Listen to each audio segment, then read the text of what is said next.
we just saw Aquaman and the Lost Kingdom.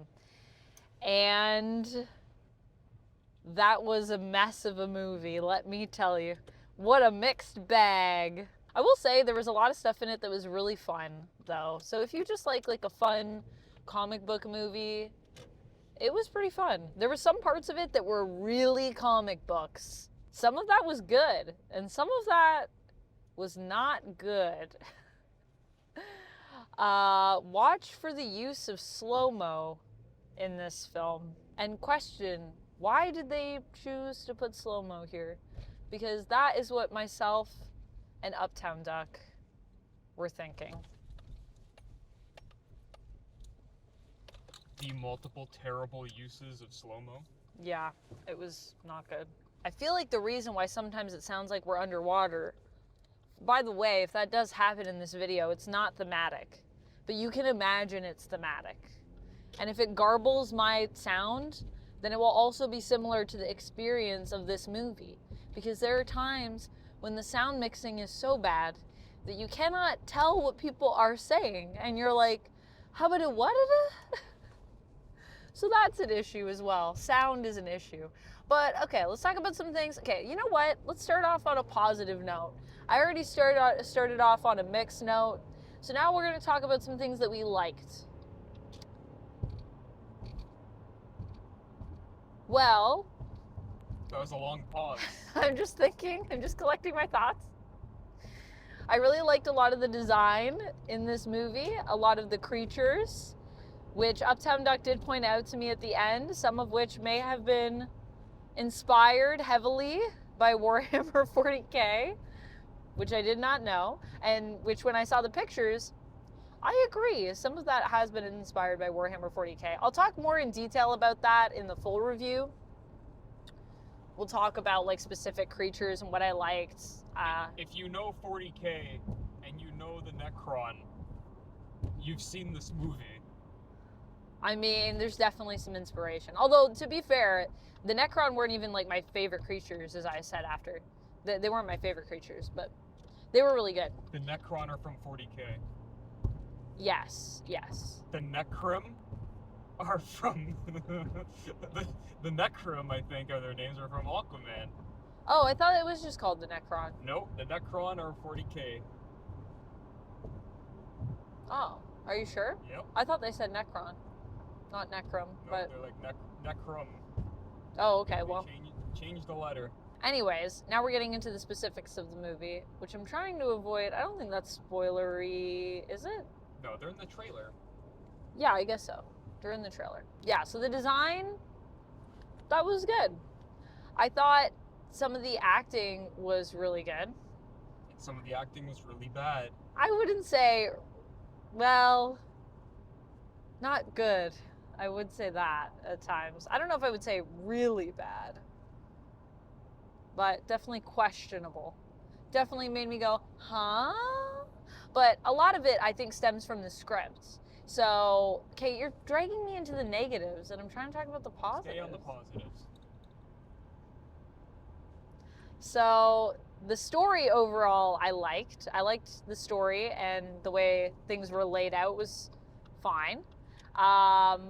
So that was good.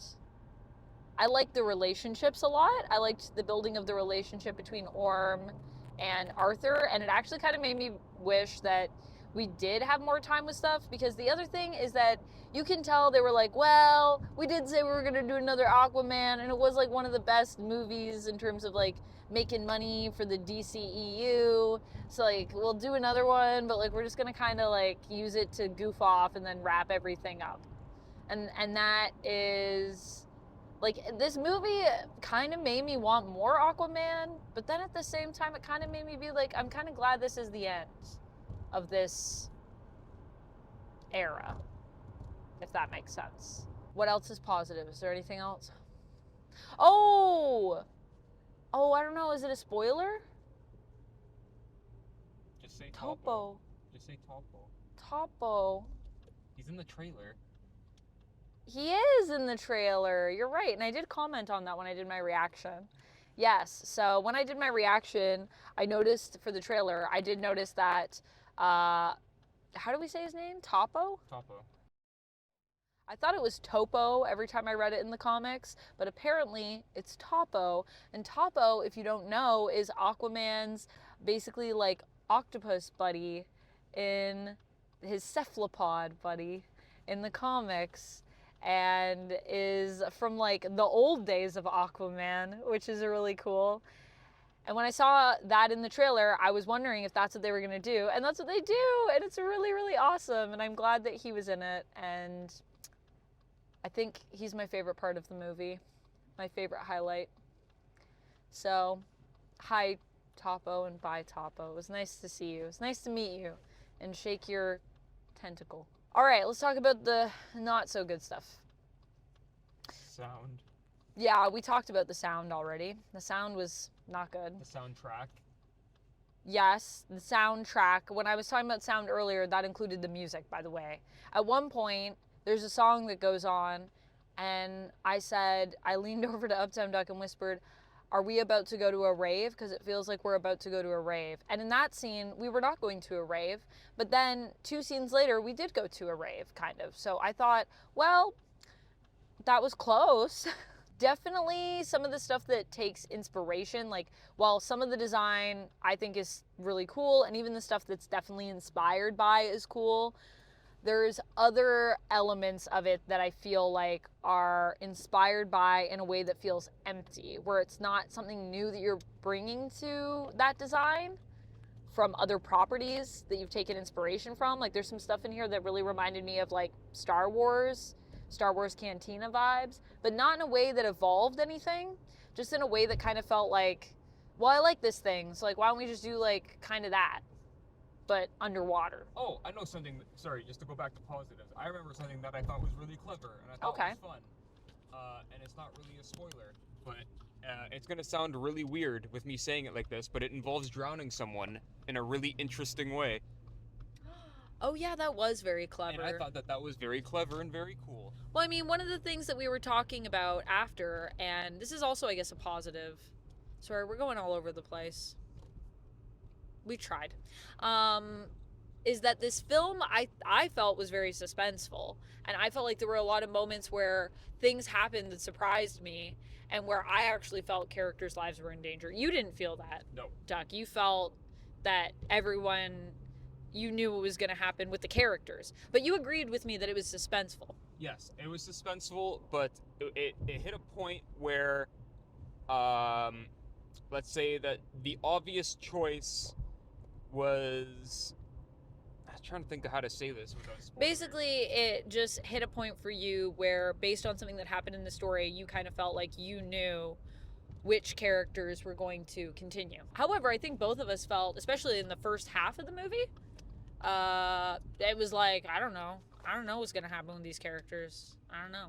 The horror elements as well, which you were saying, which is obviously James Wan's thing, were really good. And I think that also lends a lot to the suspense and to some of the creative drowning that you were talking about, I think, as well. A horror mind, you can see, is involved in this process. So while the story, I think, overall, as a direction, is good, the script could use some work. A lot of work. The script is weak sauce.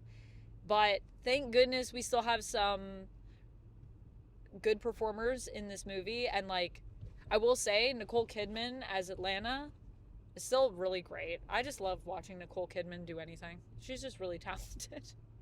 She could take lines that are like, I could just watch her like watch paint dry and I would be like, that's acting. Jason Momoa is fun, but Jason Momoa, it's like they just don't want to let him do things that he's good at doing sometimes. Like, I'm like, just stop. Just stop making him talk so much. They just let him scream. They let him scream so much. They made him scream. They were like, scream more. And I feel like he was like, guys, please. Sometimes silence says more. Sometimes it's not about what you say, it's about what you do in a movie. And this film, I feel like, forgets that at times. And that was also my issue with the first Aquaman, to be honest with you. It's a lot of talking heads. But when the action happens, there are some action sequences in this that I really liked. And then there are action sequences in this that were messy, where the CG ruined the action sequence, and where you can tell that they just didn't trust the fight. There's literally a fight with tridents where I was like, oh, cool, a trident fight. But then we don't see any of it. Even though it's just trident. You could just have people fight with... You could just give them tridents and let them fight. Is that crazy to do? Just give me a wide shot, please, of people fighting. None of this... I'm tired of that. So there's a lot of that in this. But then there are some sequences that are cleaner. But most of it... What's happening? The moments where they give characters intention in a fight sequence, though, and like a clear motivation are really good. I also feel like Black Manta kind of got snubbed in this, and that kind of pissed me off. A movie that was billed as Black Manta's movie. Being like, yeah, Black Manta's movie, Black Manta's moment. They do a lot of things to not show that in this film. They do some stuff to build it, but ultimately, yeah, I mean, we'll talk more about it in the full review, not in this reaction video, because I don't want to spoil anything for people. So we'll talk about spoilers there, but just know that I am not pleased with that. What else isn't good? Effects. Sound. Oh, the effects are also hit or miss, I would say. Some of the CG is good. Some of the CG is terrible. The sets I loved. I thought some of the design is great. I thought some design choices I was like, this is like hilarious in a bad way. Yeah, there were some really bad design choices, but for the most part, I felt all the missiles. Oh my god, that was so bad. No, the physical sets that they actually built and were tangible, that weren't like CG sets. I'm sure they were amplified with CG, but those looked really cool, and some of them looked really goofy, but like in the best ways. Like it felt like old school, like B-movie, like submarine level stuff, if that makes sense. But like in a way that lends to the comic book world. Yes. Yeah. In a way that completely lends to the world that you're in and feels completely believable, even though it's very goofy and over the top.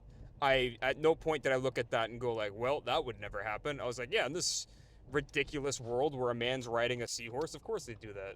I do think that some of the stuff that they just let be goofy and like ran with it was really actually fun. I wish they did more of that.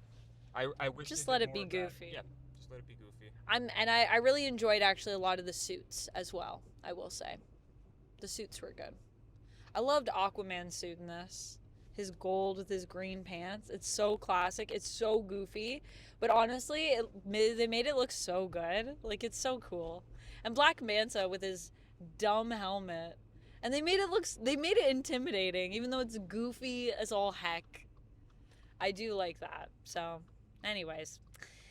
All right, well, yeah, that's the stuff that we liked. That's the stuff that we questionable. Let me know if you go to see it, what you think. We're going to do a full review where I'm going to get into spoilers and talk about the ins and outs of scenes and story. So come back for that.